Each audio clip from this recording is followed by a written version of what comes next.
गांव की ईमानदार ढाबे वाली।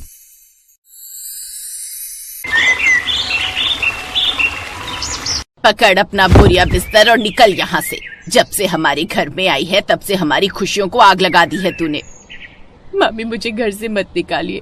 इस दुनिया में अब आपके मामा जी और मेरे छोटे भाई बहनों के अलावा मेरे कोई नहीं है। माँ पिता थे वो पिछले साल ही गुजर गए। तभी तो कह रही हूँ कि तू भी अपने माँ बाप के पास चली जा, क्योंकि जब से तू आई है ना मेरे घर में कलेश होने लग गया है। तू खुशियों की जड़ नहीं बल्कि कलेश की जड़ है।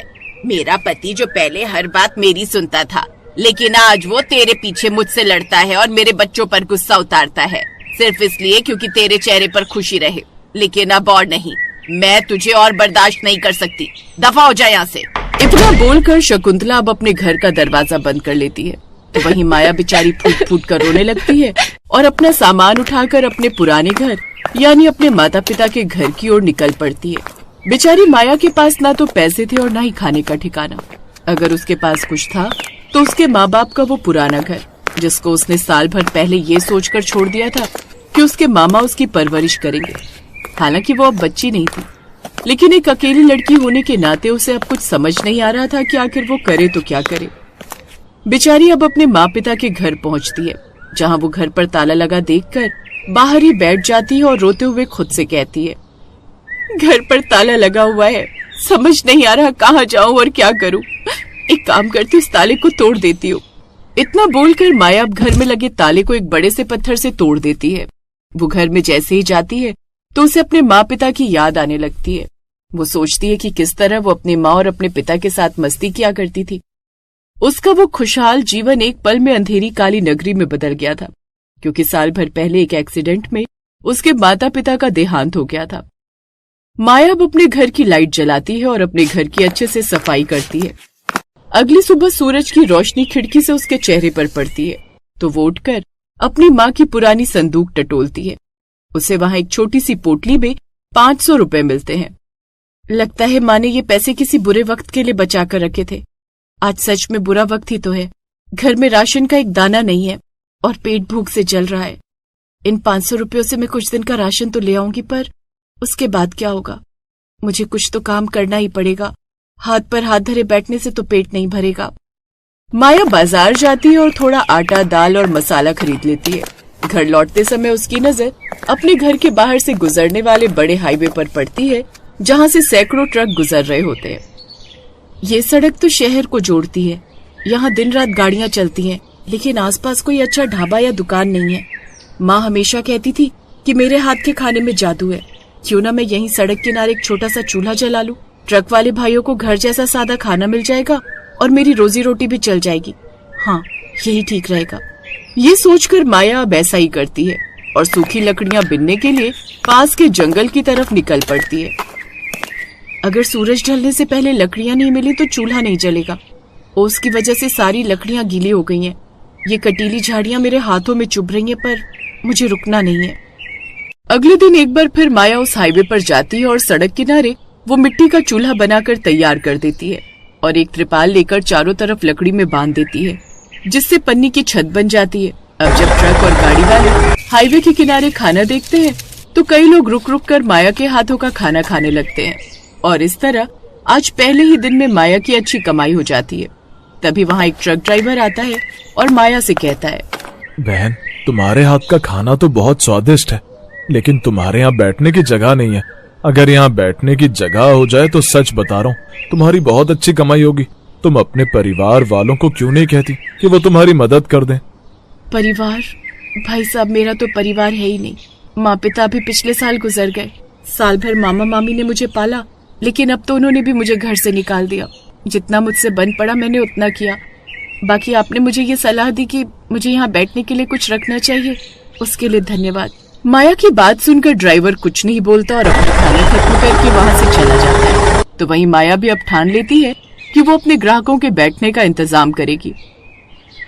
अगले दिन जब वो बाजार जाती है तो उसकी नजर एक दुकानदार पर पड़ती है, जहाँ उसकी दुकान के पास कुछ टायर्स रखे हुए थे, जिसे देख माया दुकानदार से कहती है, काका, क्या मैं ये 2 पुराने टायर और ये लकड़ी का बक्सा ले जा सकती हूँ? आपके तो ये किसी काम के नहीं है, पर मेरे ढाबे पर बैठने के काम आ जाएंगे। ले जा बेटी, वैसे भी ये कचरा ही है। पर इतनी दूर तू इन्हें उठाकर कैसे ले जाएगी? बहुत भारी है ये। कोई बात नहीं काका, मैं घसीट कर ले जाऊंगी, बस आप मना मत करिएगा। माया एक रस्सी से उन टायरों को बांधती है और अपने कंधे पर डालकर उन्हें घसीटने लगती है। जैसे तैसे वो घर के पास पहुंचती है और अपने हाथों को देखकर कहती है, हाथ छिल गए हैं रस्सी से, पर बस थोड़ा सा और, घर पास ही है। अगर आज मैंने ये बैठने की जगह बना ली तो मुसाफिरों को आराम मिलेगा। लोग तभी रुकेंगे जब उन्हें बैठने की जगह मिलेगी। हिम्मत मत हार माया, बस थोड़ी दूर और। माया अब घर पहुंचती है। कुछ देर बाद वो खाना बनाकर तैयार कर देती है और अपने पड़ोस में से एक लड़के की हेल्प लेती है। वो लड़का हाईवे पर उसका सारा सामान पहुंचा देता है और इस तरह माया ईंटों के ऊपर लकड़ी का फट्टा रखकर टेबल बनाती है और टायरों को साफ करके उनके ऊपर बोरी बिछा देती है ताकि वो बैठने लायक बन जाए। खुशबू तो अच्छी आ रही है, अब बस कोई रुक जाए। माया सड़क किनारे खड़ी होती है, तभी एक तेज रफ्तार ट्रक ब्रेक मारता हुआ वहाँ रुकता है। ओ छोरी, बड़ी अच्छी खुशबू आ रही है, क्या बनाया है? और ये टायर बैठने के लिए रखे हैं क्या? जुगाड़ तो अच्छा किया है तूने। जी भैया, आइए बैठिए। आलू की ताजी सब्जी और गरम रोटियां हैं। पानी भी मटके का एकदम ठंडा है। आप हाथ धो लीजिए, मैं अभी थाली लगाती हूँ। चल लगा दे, पर देख मेरे पास ज्यादा समय नहीं है, जल्दी परोसना। थोड़ी देर बाद वो ड्राइवर को खाना परोसती है, तभी वहाँ 2 और ट्रक आकर रुक जाते हैं। अरे भाई, यहाँ क्या खा रहे हो? हमें भी बताओ, हम भी भूखे मर रहे हैं भाई। अरे आओ आओ, इस बिटिया ने क्या लाजवाब सब्जी बनाई है, और देख बैठने के लिए टायर भी रखे, बिल्कुल घर जैसा माहौल है। अचानक ढाबे पर 3-4 लोग हो जाते हैं। माया घबरा जाती है, उसके हाथ कांप रहे होते हैं। सभी लोग खाना खाकर खुश हो जाते हैं। मजा आ गया बहन, ये लो 40 रुपए, खाना बहुत बढ़िया था। अगली बार आऊंगा तो चाय भी पिलाना। जरूर भैया, अगली बार आपको चाय भी मिलेगी। आपका बहुत बहुत धन्यवाद। देखते ही देखते अब सभी ड्राइवर वहाँ से चले जाते हैं और दोपहर तक माया के पास 150 रुपए जमा हो जाते हैं। आज 150 रुपए कमाए। अब मैं कल के लिए थोड़ा ज्यादा सामान ला सकती हूँ और शायद एक पुरानी केतली और कुछ गिलास भी खरीद लूं ताकि चाय शुरू कर सकूं। धीरे ही धीरे सही, पर मेरा ढाबा अब खड़ा हो रहा है। इस तरह माया खुश हो जाती है और अपने घर चली जाती है। समय गुजरता है और गुजरते समय के साथ अब माया का हाथ अपने ढाबे पर जम जाता है। अब अकेले काम करने में उसे दिक्कत नहीं आती और अब वो अपने ढाबे को बिल्कुल ईमानदारी से चलाने लगती है। और तो और अब उसका ढाबा इतना अच्छा चलने लगा था कि अब उसका ढाबा एक पन्नी वाला नहीं बल्कि अच्छा खासा ईंट पत्थर वाला टेबल कुर्सियों वाला ढाबा बन चुका था।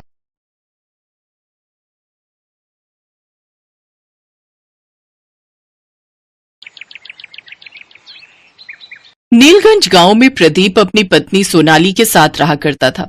प्रदीप के पास एक घोड़ा था जिस पर वो गांव के बच्चों को घुमाता था और उसके बदले उसे कुछ पैसे मिलते थे। एक रोज प्रदीप सुबह सुबह काम पर निकल रहा था कि तभी उसकी पत्नी सोनाली उससे बोली, घर में राशन पानी खत्म होने वाला है, शाम को घर आते वक्त ले आना। ईश्वर से प्रार्थना करना सोनाली कि आज कोई अच्छी सवारी मुझे मिल जाए ताकि मेरी कमाई ठीक ठाक हो सके। मैं आपसे कितनी बार कह चुकी हूँ कि इस घोड़े को बेचकर आप दूसरा काम शुरू कर दीजिए। ये तुम कैसी बातें कर रही हो सोनाली? ये मेरे माता पिता की आखिरी निशानी है। अरे अब ऐसी निशानी का भी क्या फायदा जिससे हमारे भूखे मरने तक की नौबत आ जाए। क्यों चिंता करती हो भाग्यवान, जो किस्मत में लिखा होगा वही मिलेगा। ये कहकर प्रदीप अपना घोड़ा लेकर चला गया। रास्ते में उसे राजू मिला। अरे प्रदीप भाई, मुखिया जी ने आपको बुलाया। प्रदीप मुखिया के घर पहुंचा। तुम्हारे पिता ने मुझसे कर्ज लिया था, अब तुम मुझे वो कर्ज लौटाओगे, समझे? लेकिन उन्होंने अपना खेत भी तो आपके पास गिरवी रखा था। उस बंजर जमीन का मैं क्या करूंगा भाई? तुम मुझे मेरे पैसे लौटाओ, नहीं तो मैं तुम्हारा ये घोड़ा अपने पास रख लूंगा, समझे? प्रदीप वहाँ से दुखी होकर चला गया। तभी मुखिया के पास गांव का सेठ आया। काम हो गया क्या मुखिया जी? समझो हो ही गया सेठ जी। शाबाश, आप नहीं जानते बाजार में उस घोड़े की कीमत कितनी है? सेठ जी, आपके कहने पर मैंने उसे धमकी तो दे दी, लेकिन कहीं ऐसा ना हो कि वो 1 महीने में मेरे पैसे लौटा दे और फिर मुझे उसको वो उपजाऊ खेत भी लौटाना पड़े जिससे मैं लाखों कमाता हूँ। अरे वो गरीब 1 महीने में इतने पैसे कहाँ से लाएगा? उसके यहाँ तो कभी कभी खाने तक के लिए कुछ नहीं होता। अच्छा, अब मैं चलता हूँ। उधर प्रदीप उदास होकर घर चला जाता है। कुछ देर बाद उसका एक दोस्त उसके घर आता है। क्या बात है प्रदीप, बड़े दुखी दिखाई दे रहे हो? प्रदीप सोनाली और रंजन को सारी बात बताता है। देख प्रदीप, अब घोड़े की इस गांव में ज्यादा जरूरत नहीं है। तुम मेरी मानो तो मेरे साथ मेरे ढाबे पर काम करो। नहीं रंजन, मैं अपने घोड़े के पेशे को नहीं छोड़ूंगा। ये काम मेरे पूर्वजों से चला आ रहा है और मेरे दिमाग में एक तरकीब आई है। अगर वो काम कर गई तो मैं उस मुखिया के पैसे लौटा दूंगा और उससे अपनी जमीन भी छुड़वा लूंगा। लेकिन आप ऐसा क्यों करेंगे जी? प्रदीप मुस्कुराया और जंगल से लकड़ियां लेने चला गया। फिर ढेर सारी लकड़ियां काट कर घर ले आया। फिर 3 दिन के अंदर ही दिन रात मेहनत कर प्रदीप ने लकड़ियों का एक सुंदर सा बड़ा टांगे का बॉक्स बना लिया। अब हमारी घोड़ा गाड़ी तैयार है। अब कमी है तो बस रसोई की। वाह, कितना सुंदर लग रहा है ये। लेकिन रसोई की कमी मतलब? मैं कुछ समझी नहीं। मतलब ये कि अब हम इसे एक चलती फिरती घोड़ा गाड़ी रसोई बनाएंगे। देखो भाई, आजकल आधुनिक जमाना है और लोग हमेशा कुछ नया करने की कोशिश करते हैं, लेकिन मेरे पास इतने पैसे नहीं है कि मैं इसमें राशन भरवा सकूं। फिर मेरा ये काम सफल कैसे होगा? अब आप बहुत थक गए जी, चलिए चलकर अब सो जाइए। कल सुबह देखेंगे कि आगे क्या करना है। वो दोनों खाना खाकर सो गए, लेकिन अगली सुबह जब उठे तो उन्हें बाहर से खाने की बहुत अच्छी महक आ रही थी। वो दोनों बाहर आए तो वो खुशबू घोड़ा गाड़ी में से आ रही थी। वो सीढ़ियां चढ़कर उस घोड़ा गाड़ी के अंदर गए तो उसकी रसोई में तरह तरह के पकवान बने हुए थे। ये जादू देख वो हैरान थे। तभी किसी की आवाज आई। घबराओ मत प्रदीप, ये जादू मैंने किया है। कई साल पहले मुझे एक वरदान मिला था जिससे मैं किसी भी तरह की कोई एक ख्वाहिश पूरी कर सकता हूं। कल रात मैंने तुम्हारी बातें सुनी। तुम घोड़ा गाड़ी रसोई के नाम से कुछ कमाई करना चाहते थे, इसलिए मैंने तुम्हें ये जादुई रसोई दी है। अब इस रसोई में कभी अन्न की कमी नहीं होगी और तुम जो जितना जितना इस रसोई से मांगोगे तुम्हें मिल जाएगा। अब तुम दोनों जाओ और इस व्यापार से खूब लाभ कमाओ। ये सुनकर वो दोनों बहुत खुश हुए। लोग आकर्षित हुए और खाने की खुशबू से उसमें खिंचे चले आए। देखते ही देखते घोड़ा गाड़ी में लगी कुर्सियां भर गईं। सोनाली और प्रदीप झट से रसोई में से खाना लाकर लोगों को परोसते हैं, जिससे उन्हें खूब कमाई होती है। भाई वाह, कितना स्वादिष्ट भोजन है भाई, है मजा ही आ गया भाई। कुछ ही दिनों में उससे अच्छी खासी कमाई होने लगी। आपने तो सचमुच कमाल कर दिया जी। ऐसे ही उन्हें महीना पूरा होने वाला था और वो अपने पिता का कर्ज उतारने के लिए गांव के कुछ लोगों के साथ पैसे लेकर मुखिया के पास पहुंचा, जहां सेठ भी मौजूद था। जैसे ही वो प्रदीप पैसे लौटाने आए, आप उसकी घोड़ा गाड़ी रसोई छीन लेना, फिर वो मुझे दे देना। आपको उसके दुगने दाम दूंगा। ऐसा कभी नहीं होगा। ये लो तुम्हारे पैसे और मेरे पिता की जमीन मुझे वापस लौटाओ। प्रदीप का ये रूप देख मुखिया और सेठ जी घबरा गए और उन्होंने उसकी जमीन के कागज उन्हें लौटा दिए। अब प्रदीप खुशी खुशी सोनाली और गांव वालों के साथ जमीन के वो पेपर लेकर लौट गया। Best buddies.